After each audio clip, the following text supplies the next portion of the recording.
This edition of CropLife Retail Week is brought to you by the inaugural Tech Hub Live Conference and Expo, July 19th through the 21st at the Iowa Event Center in Des Moines. Early bird registration now available at techhublive.com.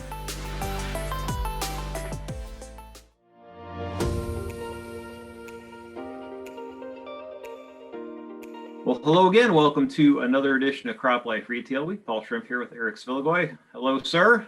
Hey, hello, Mr. Paul. Early April in Cleveland, Ohio, and not too many days ago it was 72 degrees. Everybody was wearing shorts, and today we have snow. So there you go. Some of us are still wearing shorts, but it is cold out there. It is. It's April Fool's Day as we're recording this, so we woke up this morning and couldn't see the house across the street temporarily because it was snowing so hard.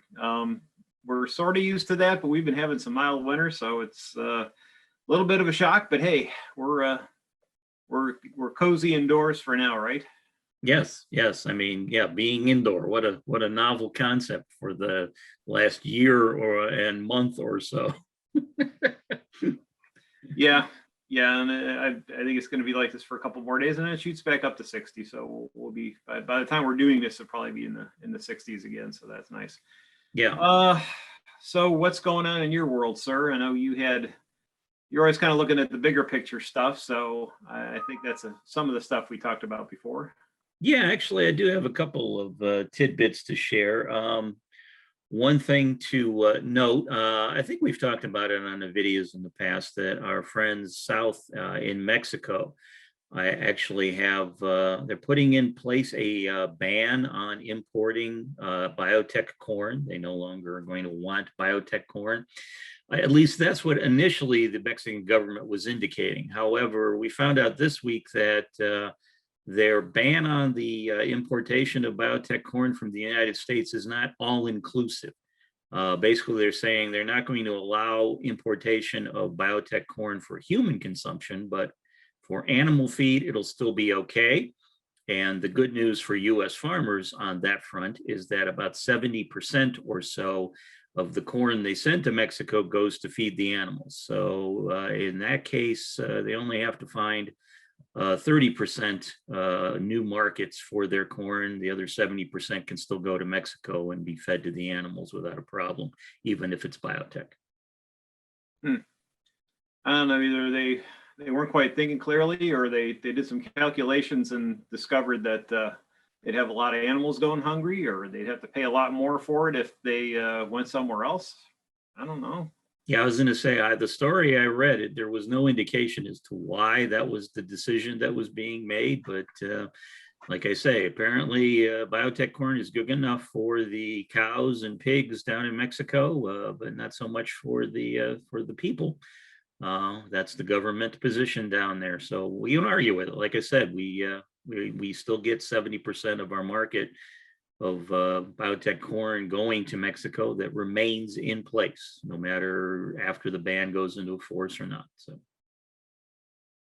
Oh, amazing. Interesting. Okay. What else you got? Well, what else I got? Well, Paul, here, this is your favorite little trivia thing. You happen to remember maybe 2014? Let me take you back 7 years. You remember what one of the key events was of that year?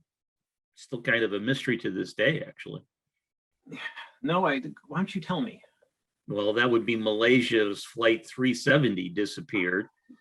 And as far as I'm aware, there's still kind of some debate as to what actually happened there. But yeah, believe it or not, that was 7 years ago. Wow. And from the agricultural side of things, that was the high water mark for soybean prices per bushel, which was over $14 per bushel. But as I said, that was the previous high water mark. We found out this week that because of demand from places like China and other countries around the world for US soybeans, US soybean prices are up to their highest level since 2014, well over $14 per bushel. So Paul, maybe, I know we are expecting, as we're doing this video, some update on the planting intentions for 2021. Perhaps this may spur more soybean acreage than was originally anticipated. I think the early projections were about 89 million acres of soybean, but with record prices, who knows? Maybe that number will bump up a little. We'll find that out here probably in time for next week's video. Well, that's interesting. So in the interest of taking advantage of a great segue, since you talked about soybeans, I had a chance to catch up with folks at actually one folk, Jan Stegman at Ceradis, and he was telling us talking a little bit about CeraMax, the biopesticide that's labeled specifically for soybeans and sudden death syndrome, among other things, being a biopesticide, and now they have a relationship with Winfield to distribute the product more broadly in the Midwest, which is great news. And in talking about it, the amazing part is it's a pesticide that has kind of all the basics that you need as a retailer. It's got storability. It's it can be it can be mixed in soybean seed treatments with other products. It's effective. It's a highly effective product as well. So it has kind of this combination of things that retailers genuinely care about. And usually it's that storability and that mixability that becomes a problem for a lot of products coming on the market. So it's great to see something like this in a biopesticide option becoming more widely available, especially for sudden death syndrome, which is such a nagging problem in soybeans. So congratulations to them. And I imagine we'll see some expansion of the market on that product as well. So that'll be for this growing season here in 2021? Yes, sir. All right. Well, yeah, we'll be having to see what feedback we get from folks in the field once that becomes a little more widely available. So. Yeah. Well, I should have mentioned the product's been out. It's been tested in the field and been out since 19, but it's just a matter of getting to, they're an R&D, basically an R&D company, and they're trying to get the product out into places where it can be distributed effectively. And certainly Winfield United will be a force for getting that product out. So it'll be an option for more farmers, and you would imagine it'll see more widespread use over the season and beyond. All righty. Well, then one final note this week, actually, as we record this, we're just past March 31st. And I don't know if we'd mentioned this on a video or not, but we'll say it now. A good friend of ours in the industry, Gene Payne, who has been the head at the Illinois Fertilizer and Chemical Association for several years and has been with the association a total of 23 years, announced earlier here in March that she was going to be retiring, and March 31st was her last day. Jean is, of course, a good friend of ours, a member of our PACE Council for many, many years, and we've worked with her for about a dozen years now with our sister magazine, CropLife Iron, focused on equipment, as the official publication of the Maggie Show during the summer. So Jean's going to be retiring. You spent some time with her husband, who is also retiring.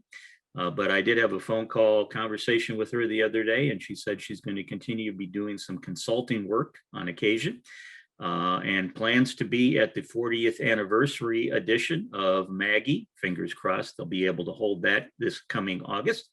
So we'll look forward to seeing Jean intermittently and still talking to her once in a while. But obviously we will miss her presence at IFCA, but we'll say welcome to Kevin Johnson, who's going to be taking over as the interim president on her behalf going forward. So, yeah, I had a chance to catch up with her too a couple of weeks ago.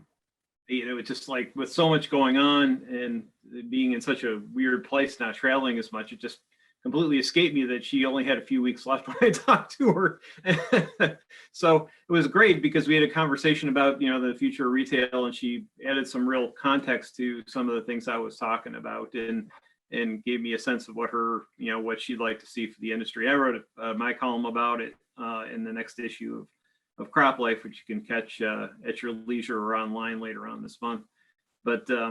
But yeah, what a tremendous personality and workhorse in the industry. And she will sorely be missed. Big shoes to fill there, et cetera, et cetera. But yeah, truly, because of the state she was in, it was pretty tough. It was a pretty tough job to have to fight the legislature of Illinois, work with them, find common ground where possible. All the dicamba work, all the security and safety work that you went through.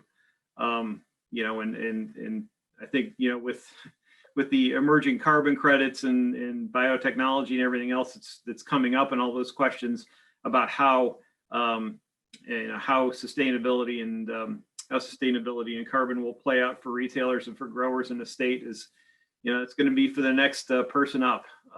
So I think she found a perfect time to retire, getting these other things kind of under her belt, and letting someone else kind of take the horns and go from there.